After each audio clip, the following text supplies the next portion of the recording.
आज का हमारा पौधा है गुलदाउदी का पौधा। साथियों, ये गुलदाउदी का पौधा वैसे तो सीजनल प्लांट है, सर्दियों के मौसम में फूल ज़्यादा देता है, लेकिन साथियों यदि आप अच्छे ढंग से इसकी देखभाल गर्मियों के मौसम में तथा दोस्तों बरसात के मौसम में करते हैं तो यह पौधा पूरे वर्ष आपके गार्डन के अंदर बना रहेगा।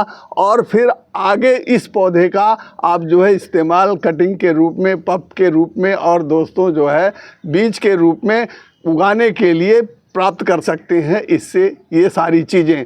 तो दोस्तों ये बहुत ही अच्छा पौधा है और बहुत ही तेज़ी से बढ़ता भी है और बहुत अच्छे साथियों जो है कलर में ये फूल भी देता है। कई कलर, मल्टी कलर इसके आते हैं, लाल है, पीला है, देखिए हमारे पास तो पीला है, इस समय सफ़ेद में आता है और भी बहुत से ऐसे कलर हैं कि जिसके अंदर ये पौधा जो है फूल देता है। तो साथियों इसी पौधे की आज मैं आप लोगों को कुछ खास जो बहुत ही इम्पॉर्टेंट केयर टिप्स हैं कि आप जो है अपने इस गुलदाउदी के पौधे को जो है कैसे बचाएंगे तथा साथियों आप जो है अपने इस फूल को जो खिले हुए हैं इनकी साइकिल जो है 30 दिन, 35 दिन, 50 दिन तक की होती है।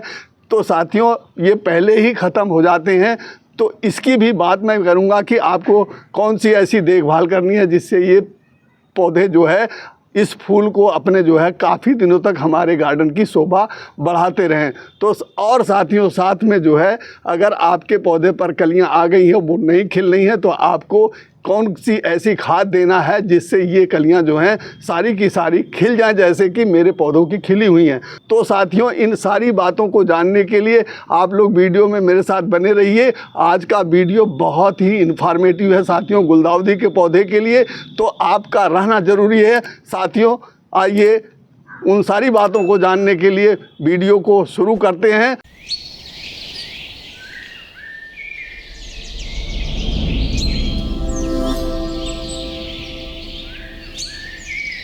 प्रिय मित्रों नमस्कार, आप सभी का मेरे हरे भरे आरबी गार्डन में स्वागत है। साथियों गुलदाउदी का नाम लेते ही चेहरे पर जो है एकदम मुस्कान आ जाती है, इसलिए कि साथियों यह हमारे गार्डन की जान है और इस समय जबकि सीजनल फ्लावर्स चल रहे हैं उसके लिए तो ये बिल्कुल ही साथियों जो है हमारे गार्डन की शोभा में चार चांद लगाता है। तो साथियों इस पौधे की आइए सबसे पहले हम कुछ देखभाल जान लेते हैं जो कि हमें इस पौधे से अधिक फूल तथा अधिक कलियां लेने के लिए करना होता है। तो साथियों सबसे पहली केयर टिप्स के रूप में है साथियों आप जो है इस पौधे को जो है सर्दियों के मौसम में जितना अधिक से अधिक धूप निकलती है आप इसको अवश्य दे देंगे, क्योंकि धूप में ही ये पौधा जो है अच्छे ढंग से सर्वाइव करता है।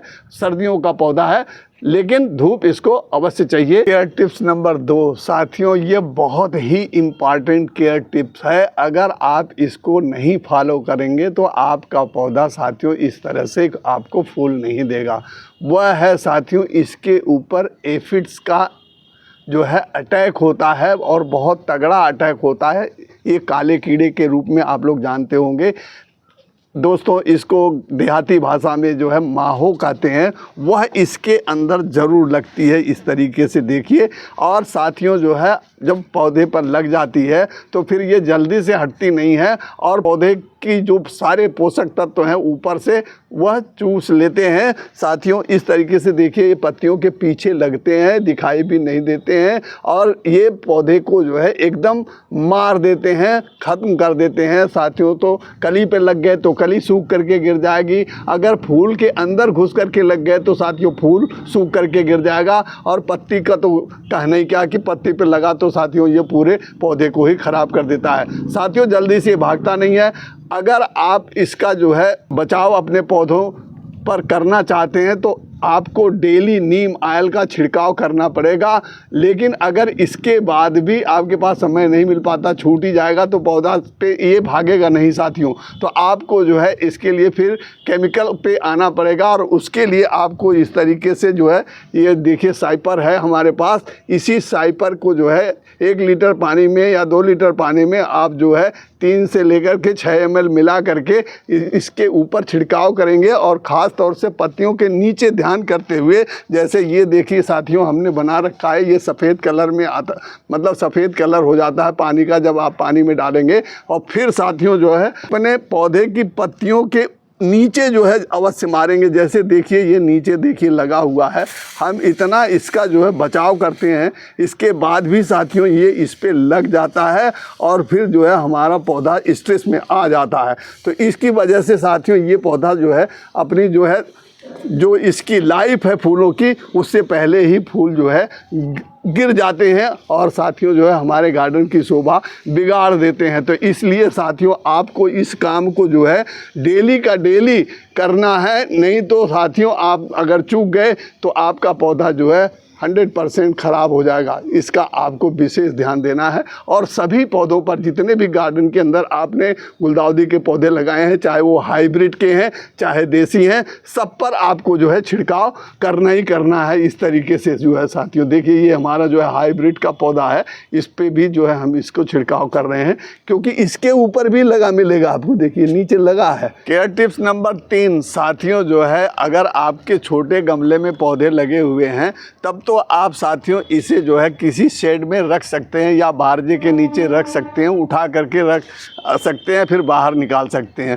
लेकिन जिस तरीके से मेरा ये पौधा देखिए जो है मदर प्लांट है, इसके अंदर फूलों का अंबार लगा हुआ है साथियों, हम इसको जो है इतने बड़े गमले में है कि इसे उठा करके हम कहीं ले नहीं जा सकते, तो ये समस्या है। तो इसके लिए साथियों आपको इस तरीके से कोई पन्नी ले लेनी है बड़ी साइज की, हमारे पास देखिए इस समय है ये, तो हम इसको जो है इस तरीके से इसको उड़ा देते हैं शाम को जो है, तो साथियों फिर इसके ऊपर ओस और पाला पड़ता नहीं है, जिसकी वजह से जो है हमारे ये फूल जो है मदर प्लांट वाले ये काफ़ी दिन तक चलेंगे और साथियों ये पौधे बचे भी रहेंगे, इनके ऊपर ओस और पाले का असर भी नहीं पड़ेगा।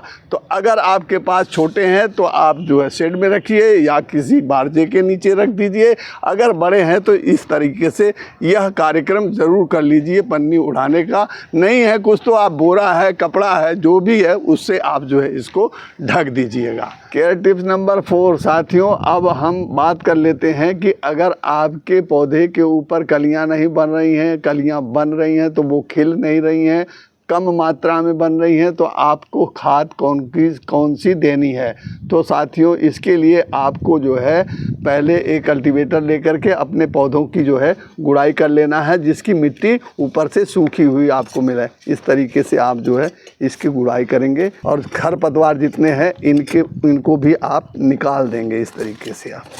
और गुड़ाई करने के बाद साथियों फिर आपको जो है एक एक मुट्ठी इसके अंदर वर्मी कंपोस्ट हो तो वर्मी कंपोस्ट दीजिएगा। अगर साथियों आपके पास काउडंग कंपोस्ट है तो उसे भी आप डाल सकते हैं, लेकिन वो डिकम्पोज होनी चाहिए। लीफ कंपोस्ट है तो उसे भी डाल सकते हैं, लेकिन शर्त यही है कि वह डिकम्पोज ज़रूर हो। तो इस तरीके से मेरे पास वर्मी कंपोस्ट है तो ज़्यादा नहीं, बस आपको एक मुट्ठी करीब इसके अंदर चारों तरफ इस तरीके से डाल देना है। और ठीक इसी तरीके से इधर भी इसके चारों तरफ जो है आप एक मुट्ठी वर्मी कंपोस्ट डाल देंगे इस तरीके से। तो ये डल जाने के बाद साथियों आपको इसे थोड़ा सा फिर से मिला लेना है इस तरह से मिट्टी को। और फिर साथियों जो है दूसरी जो खाद आपको देनी है वह पोटेशियम से भरपूर खाद होनी चाहिए। तो उसके लिए साथियों आप जो है आलू के छिलके का इस्तेमाल करेंगे। आलू के छिलके को पाउडर फार्म में लेंगे। अगर इस तरीके से आपके पास आलू का छिलका है तो इसको सुखा लेंगे। सुखाने के बाद साथियों जो है फिर आपको जो है मिक्सर ग्राइंडर में पीस लेंगे तो इस फार्म में आ जाएगा। तो आपको बस साथियों इसका जो है इस तरीके से करीब 1-1.5 चम्मच आप जो है इस तरीके से लेंगे और इसके चारों तरफ डाल देंगे। डालने के बाद फिर इसकी इस तरीके से गुड़ाई कर देंगे। और अगर साथियों आपके पास ये नहीं बन पाया है तो आपको बिल्कुल चिंता करने की ज़रूरत नहीं है। आप इसी तरीके से जो ये आलू के छिलके हैं इनको आप लीजिए और फिर साथियों इसको जो है इस तरीके से थोड़ा सा यहाँ गड्ढा बनाइए और इसको अंदर जो है इसको इस तरीके से दाब दीजिए 2-3 जगह। हम ये 2 जगह दाब करके आपको दिखा दे रहे हैं। तो इस तरीके से साथियों आप दाब देंगे तो ये भी काम जो है बहुत जल्दी करेगा, जल्दी से डिकम्पोज हो जाएगा मिट्टी के अंदर मिल करके। और जब ये साथियों आप दोनों खाद दे देंगे तो इसके अंदर पोटेशियम की मात्रा आ जाएगी, और इसके अंदर जो हमने वर्मी कंपोस्ट दिया है वो साथियों जो है उस खाद को आप महीने में एक बार देंगे। और ये पोटेशियम जो आलू का छिलका का पाउडर है साथियों, इसको आप जो है 15 दिन के बाद 10 दिन के बाद जब भी आपका तैयार हो जाए तब भी आप इस पौधे को दे देंगे। तो ये पौधा जो है हमेशा आपको कलियां और फूल बना करके देता रहेगा, और वर्मी कंपोस्ट से इसकी ग्रोथ अच्छी होती रहेगी।